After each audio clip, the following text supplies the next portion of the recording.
GTV crew, salute, what's good, yo? Today we're finna be checking out East Timor geography now. Have done a number of geography nows. What do I know of East Timor? I don't know much, but from Indonesia I did learn a bit. It is really close to Indonesia, which I had no idea about that. You know what I'm saying? Life is a learning process. This is why I enjoy doing these type of videos for y'all. East Timor, if I'm not mistaken, do they speak Portuguese? Butworth, for the family crew. Let's get straight in. So, imagine Portugal is having a family reunion. You got the Brazilians dominating the conversation, Angola and Mozambique are off in the corner, and Cape Verde is joking around with yeah. Principe. Then some random Asian dude walks in wearing a scarf, holding a guitar, and chewing on a betel nut. Welcome to the party, East Timor. It's time to learn geography now! Hey everybody, I'm your host Barbie. Welcome to the first new country to enter into the 20th century. East Timor is small but loaded with backstory. Let's start off with the location, shall we? So first off, I know technically the country is called Timor-Leste, but just keep in mind the word Timor is derived from the Indo-Malay word for east, so when you say it that way, the country's name is actually East. However, if you really want to get into semantics, use the native Tetum name for East Timor, Timor-Loro'sae, which means the rising sun of the east. Okay, so first of all, East Timor is located in Southeast Asia, occupying the eastern portion of the largest and easternmost island in the Lesser Sunda Islands, Timor, which they share with Indonesia. Right at the convergence of the Banda, Savu, and Timor Sea, just a quick hop away from the northern coast of Australia, making... And I didn't know any of this, man. Isn't geography so great to learn if you enjoy it? East Timor, the only Asian country to be completely located under the equator. In addition to the east side, they also occupy the Akusi municipality, which is an exclave surrounded by Indonesia's half of the Timor Islands. The country also contains the islands of Atauro and Jako. The country is divided into 13 municipalities, with the capital and largest port, Dili, located on the northeastern part of the country. Back to Akusi. You might be wondering why East Timor is split up this way and why they even have an exclave, or why they occupy the east side. Like, wouldn't it be easier if they just controlled the entire island of Timor? In the simplest way I can put it, Portugal came, but then the Dutch came, they drew lines, and the Dutch were like, bye, and then Indonesia came, and then Portugal was like, bye, and then things got real messed up for 2 decades until finally, yay, East Timor. Dili, the capital, is the hub of culture and commerce. About a fifth of the entire population lives in the city, and you can even see Atauro Island from the distance on clear days. Beautiful. The country has 8 main commercial airports, mostly operating flights between Australia, Indonesia, and Singapore. And although Dili has a nice seaport, there are no international commercial cruises that dock anywhere in the country. It's strange. I mean, you know, being an exclave, as you said, from Portugal, they don't have no flights from Portugal to East Timor. Only freight vessels and private recreational boats are allowed in. As one of the only 2 predominantly Christian countries in Southeast Asia, the other one being the Philippines, cathedrals can be found all over, and traditional Portuguese architecture, as well as the Cristo Rei, a statue of Jesus Christ on top of a hill on a peninsula overlooking the city, which, interestingly enough, was a gift by the former Indonesian president, whom was a Sunni Muslim. I guess that's okay to do in Indonesia. Granted, it was the 20th anniversary gift back when East Timor was still nice gesture, with Indonesia, and it was an incredibly awkward gift. It was like, hey, East Timor, you know, it's been like 20 years, and we know you're Christians and stuff, so here's a Jesus statue. So, we cool? You do realize we hate being a part of you, right? Oh yeah, that thing. Well, I mean, you guys were like this close to being communists back in the 70s, and you know, we couldn't have that, so... Just 5 years ago. Do you remember what happened at the graveyard in Delhi? Oh, but leave the statue. I kind of like it. Oh, East Timor. It's pretty funny though, because even though West Timor is legislatively different, the people and land are virtually identical in so many ways. Kind of. Let's talk more about the land. East Timor has had many years of conflict, but an eternity of Southeast Asian tropical beauty. First of all, the country is predominantly mountainous, with the Rambo mountain chain creeping across the spine of the island from the coasts to the border. The highest peak, Mount Tatamalau, located just south of Dili. Of course, located just a few degrees south of the equator, East Timor has a tropical humid climate that allows an abundance of flora and fauna to flourish in broadleaf forests with a rich undergrowth of shrubs and grasses. Most heavily in the first conservation area, the Nino Cones Santana National Park, a great spot for tourists that includes a ton of beautiful hiking spots and the large... Oh, it's looking so beautiful so far, man. The only thing I can imagine if there was a flight, say from the UK or from, you know, Lisbon, cause that's like international, that's where most planes go from, like, you know, Cape Verde, Madeira Islands, all of that, you know what I'm saying, Mozambique, Angola, etc. You know, the old, you know, used to be part of Portugal type-ish. I'm only guessing the flights must be like 1,000 euros or pounds. Must be hella expensive. I don't know, but it's just the distance and, you know, what East Timor has to offer like the beautiful nature side, something so different, and because it's so far, I'm guessing it's finna be so expensive. Maybe not the hotels, but I'm guessing the flight gonna be hella expensive, bro. I need to do some research straight after. Just like this thing. There's also home to quite a few species of mammals and birds and reptiles, such as the Timor shrew, the yellow-crested cockatoo, the Timor green pigeon, reticulated pythons, and the cuscus, not to be confused with couscous, although to be honest, I really can't tell the difference. Just wow, the similarities. Deforestation has been a huge problem in the past, though, to clear way for farms, and on top of that, the island is subject to earthquakes and cyclones and tsunamis.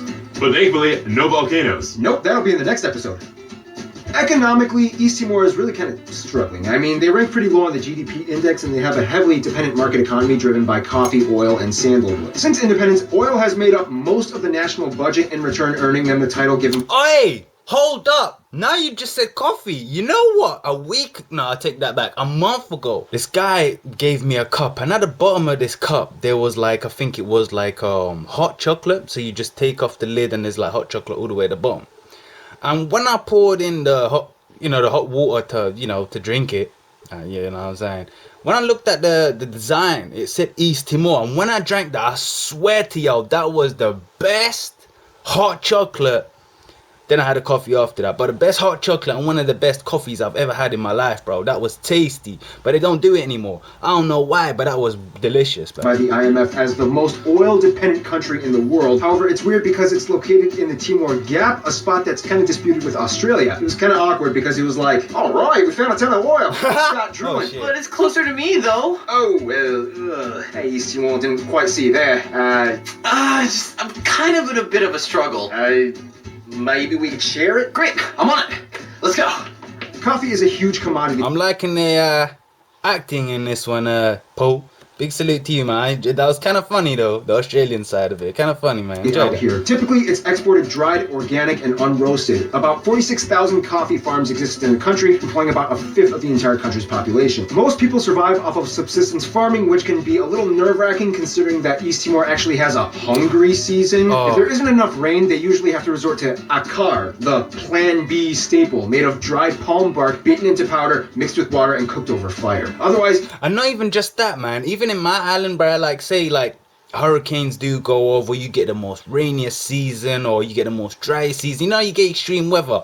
Now those crops, man, it'll be all destroyed, and that's what all you had to live, if you have no job, or to survive, to sell your fruit, or or veg, or to survive from crops. And trust me, I've experienced that growing up in an island. It's very hard. You know what I'm saying? The weathers keep getting more extreme. I think nowadays it's more difficult to survive on like crops, especially with the prices going up all the time. If I could, I would live on just that, but obviously we can't do it. You go work and get some money. So, but things are getting more difficult these days. But when extreme weather hits, man, that's when you literally things go rock bottom. You feel like quitting. Like my pops used to think, why am I planting this? I've spent so much money buying, so much time preparing it, you know what I'm saying, to let it seeds come. Like example for different things like potatoes, you gotta let it, grow some roots before you can cut it halfway and put it in, in the soil in a certain type way, in a certain type month and season, and the moon goes up and the moon goes down. You know what I'm saying? It is to be from camp, which I'm from country. These guys grow up so different. Like you grow up knowing about the moon. You've never gone to school, but you know everything about the sun, the moon, what times to plant it, seasons. It's wild. You never taught this, but it comes from generation and family and family and family.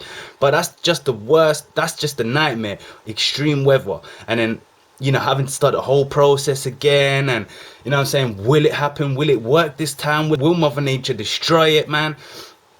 But hey, man, never give up. East Timorese cuisine can actually be quite scrumptious. Unlike other islands in the area, the East Timorese have a cooking style influenced by the Portuguese, so you see more ingredients like corn and pork incorporated into the dishes. Remember, a lot of the other Indonesian islands surrounding East Timor are predominantly Muslim, so you don't find many pork dishes. Of course, though, they add their own island flair with things like tamarind, coconut, and capsicum spice. Crazy, right? It's like a mix of Islander and Portuguese and a touch of Southeast Asia. Kind of like the people. Rare, unique, beautiful, man. That's why I want to hit it up. love that. This is where things are going to get a little colorful, yet You ain't gonna find that anywhere else. mysterious. First of all, the country has about 1.3 million people and is the only Portuguese-speaking country, if you don't include Macau, in Asia. Ethnicity-wise, it's a little tricky to get the exact numbers because the country doesn't really emphasize reporting social identity in their census. Almost the entire population is of Austronesian descent. That's people who are generally mixed with Malay Polynesian heritages. The population of East Timor actually has roots closer to the Aboriginal peoples in Australia and Papua New Guinea than the rest of the Indonesian archipelago. Add in a pinch of possible Portuguese ancestor and voila, you have an East Timorese. What, bro? East Timor, I really want to hit it up. Very beautiful, very diverse, man. It's like I said, unique. Nonetheless, distinct tribes and people groups inhabit the area. The largest groups, to the best of calculations, are the Tatum at about 10%, the Mambe at around 8%, the Tukudede, Galali, and Kema at around 5%, and the rest is just kind of like a ton of other smaller Timorese people groups and tribes, with a small population of Europeans and Hakka Chinese. Once again, those numbers are general estimates and probably not fully accurate, but in the ballpark. I actually contacted the East Timorese embassy in Washington, D.C., and even they didn't have the exact numbers. It's that complex. Wait to get to my episode. The country has two official languages, Portuguese and Tetum, a native language which actually has various dialects in itself. However, there are over 30 regional languages and dialects spoken. So what's mostly spoken? Oh, how safe is East Timor? And what are the prices like? Is it hefty? Is it like hella expensive? Is it reasonable? Is it cheap? Like, I know you're probably thinking, what is cheap to you, Jay? You know, flights not being £1,000 or 1,000 euros, that is not cheap. If we're talking about flights that are like 500, then that's reasonable. We're talking about reasonable here. Hit me down in the comment section, man. Love you. Throughout the country. To this day, Indonesian is considered a work language, whereas English is just starting to make its debut considering how much business potential lies in English speakers. Speaking of which, East Timor uses the US dollar as its currency. They do have their own centavo coins, however, those coins are actually minted in Portugal. Culture-wise, East Timor is kind of like a vibrant blend of as an English speaker. Speaking of which, East Timor uses the US dollar as its currency. Say swear to God! I didn't know that, man. That's the first time. Really? Okay. I see where now I can do my kind of translations and roughly how much prices are. They do have their own centavo coins, however, those coins are actually minted in Portugal. Culture-wise, East Timor... Centavos. So you're basically telling me they use American dollars and they use the Portuguese, well, now Cape Verde use it, the escudos. If I'm not mistaken, that's what centavos. Was it escudos, right? Hit me down below. That's interesting. Dollars and escudos then. So basically, Cape Verde escudos you could basically use it in East Timor, right? Or it's kind of like a vibrant blend of Islander, Portuguese, and Indo-Malay influences. Beautiful you can see Islander rituals, clothing, dance, and handicrafts all over that are unique to the Timorese people. Okay, now this is where things are going to get a little confusing. Let's talk a little bit about West Timor. West Timorese people have some similarities, yet there's a reason why they deliberately choose to stick with Indonesia. For one, just like East Timor, the entire East Nusa Tenggara province of Indonesia is predominantly Catholic. Unfortunately, though, this is kind of where the similarities end. Although both are Catholic, West Timor speaks Indonesian and predominantly comes from the Uameto speaking tribe that is actually quite different from the rest of the island peoples. This, in conjunction with a higher economic index, is partially the reason why West Timor never really decided to join East Timor in making a single Timor country. Money and language are powerful things. Nonetheless, the two sides of the island still find ways to cooperate as they do with other parts of the world. Well, that's very strange, man. And the island's not split apart like Haiti and, you know what I'm saying, I've forgotten the other half now. It's strange how that's working and how that is possible. But hey, man, if it works, it works. A transition. East Timor is kind of new to the game of self-sovereignty, but they definitely don't go at it alone. First of all, they get along with other Portuguese-speaking countries. Brazil, although far away, likes to follow up once every so often, and as a sister city to Dili, Macau is like the other Asian sibling that East Timor occasionally gets to see once a year. Despite the past drama, Indonesia still does good business with East Timor, and about 50% of all exports come from Indonesia. They've moved on and they're kind of cool now. Their best friends, though, would have to be Portugal and, surprisingly, Mozambique. You know what I like about history in a type way and how all these countries have had the independence and spread apart and flourished their own way is that as a Lusophone, you know, Portuguese speaking countries, countries, they've all stuck together and been like brothers and sisters kind of thing.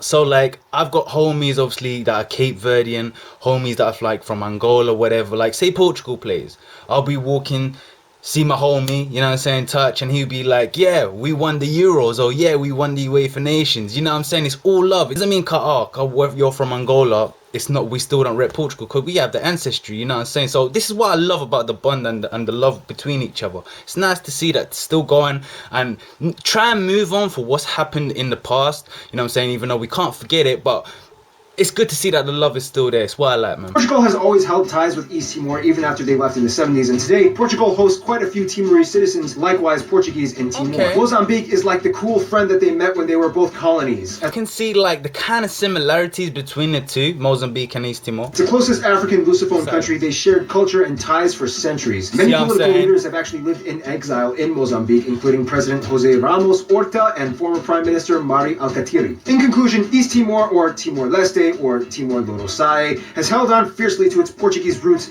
and is proof that sometimes culture in itself is enough to stand up and stand out. And there we have it, yo. It was a pleasure checking out East Timor, knowing a bit more. It's definitely diverse. It seems super cool, calm. It's got everything in one, and it's unique too. East Timor, if there's any East Timorians, hopefully I said that right, hit me down in the comment section down below. Share the love. Hopefully some of y'all join the family channel, man. It'll be nice to see some East Timorians up in this bit. I have probably met one East... The hell is this? I probably met one East Timorian in my life, and that's that. I don't think y'all really branch out. But dope.